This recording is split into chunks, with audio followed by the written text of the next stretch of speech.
আসসালামু আলাইকুম everyone, welcome back to my channel. সাদা বা পাকা চুলদাড়ি কালো করার খুবই কার্যকরী একটি রেমেডি নিয়ে চলে আসলাম আপনাদের জন্য। আজ আমি যে রেমেডি আপনাদেরকে তৈরি করে দেখাবো, এটি ব্যবহার করলে অল্প বয়স থেকে শুরু করে বেশি বয়স্ক মানুষ যাদের চুল দাড়ি পেকে সাদা হয়ে গেছে তারা সবাই কিন্তু উপকার পাবেন। আর এই রেমেডি ব্যবহার করতে পারবেন নারী পুরুষ সবাই। আজ যে রেমেডি তৈরি করে দেখাচ্ছি এটা কিন্তু সাদা পাকা চুল এবং সাদা পাকা দাড়ি কালো করার জন্য। আর এই রেমেডি তৈরি করতে এত অল্প সময় লাগবে এবং রেমেডি ব্যবহার করার পরে এত অল্প সময়ে আপনাদের সাদা চুল কালো হয়ে যাবে যে আপনারা নিজেরাও দেখে অবাক হয়ে যাবেন।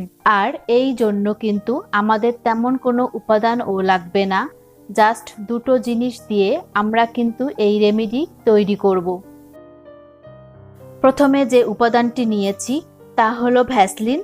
আপনারা হয়তো একটু অবাক হচ্ছেন যে ভ্যাসলিন দিয়ে আবার সাদা পাকা চুল ও দাড়ি কিভাবে কালো করা যায়। সাদা পাকা চুল ও দাড়ি ভ্যাসলিন দিয়ে কালো করা যায়, তার জন্য ভ্যাসলিনের সাথে আরও একটি উপাদান দিতে হবে, তারপর কিন্তু ভ্যাসলিনের রেমেডি তৈরি করব, তা কার্যকর হবে।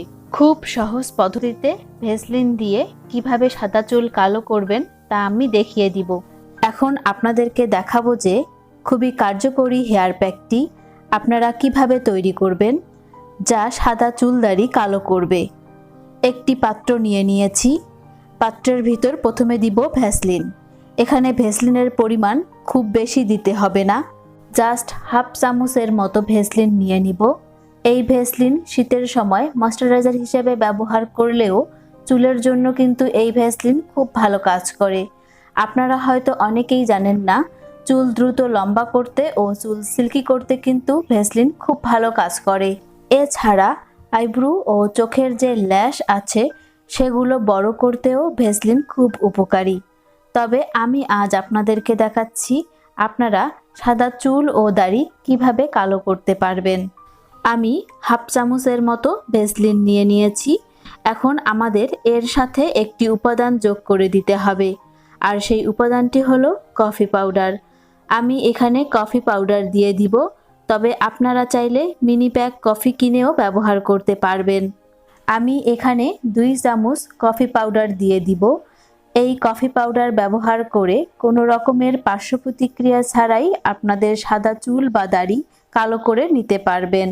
এখন আপনাদেরকে দেখাবো যে কিভাবে আপনারা এই রেমেডি তৈরি করবেন, কিভাবে ব্যবহার করতে হবে, ব্যবহারের পরে কি করতে হবে তা আপনাদেরকে পুরোটা ডিটেলসে বলে দিব। আপনারা অবশ্যই পুরো ভিডিও দেখে শিখে নেবেন। আমি কিন্তু এখানে শুধু ভ্যাসলিন ও কফি পাউডার দিয়ে এই হেয়ার প্যাকটি তৈরি করব।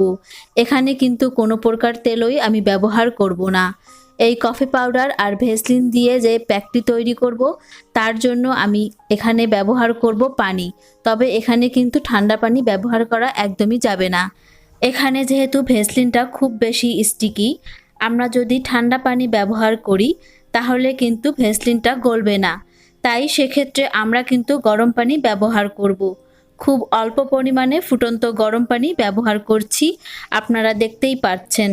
এভাবে গরম পানি দেওয়ার পরে একটা চামচের সাহায্যে একটু ভালো করে নেড়ে চেড়ে দিলে ভিতরে যে ভ্যাসলিনটা রয়েছে তা গলতে শুরু করবে।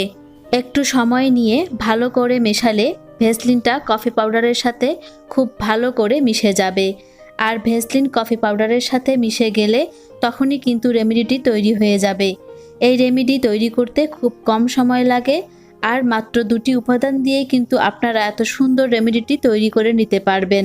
আর অবশ্যই কিন্তু গরম পানি ব্যবহার করতে হবে। তো দেখুন আমার রেমেডি তৈরি হয়ে গেছে। এখন আপনাদেরকে বলবো এই রেমেডি কিভাবে ব্যবহার করবেন। আপনারা যদি হাত দিয়ে রেমেডি ব্যবহার করতে যান তাহলে কিন্তু আপনাদের হাতে দাগ হয়ে যাবে ব্রাউন কালারের। তাই আপনারা চেষ্টা করবেন যখন ব্যবহার করবেন তখন একটি ব্রাশের সাহায্যে চুল বা দাড়িতে লাগানোর, অথবা কটন বা তুলার সাহায্যে ব্যবহার করতে পারেন। হ্যান্ড গ্লোভস পরে আপনারা সাদা চুল বা দাড়িতে লাগাতে পারেন।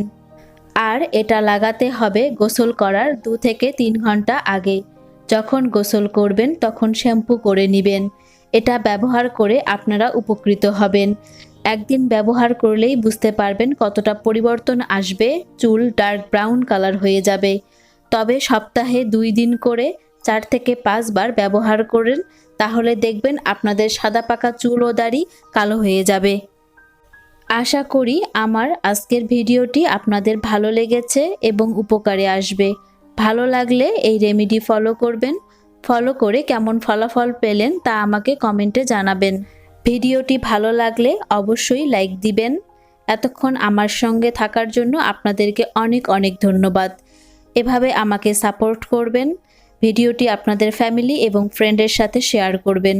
আরও এরকম সুন্দর সুন্দর ভিডিও পেতে চাইলে আমার চ্যানেলটিকে অবশ্যই সাবস্ক্রাইব করবেন।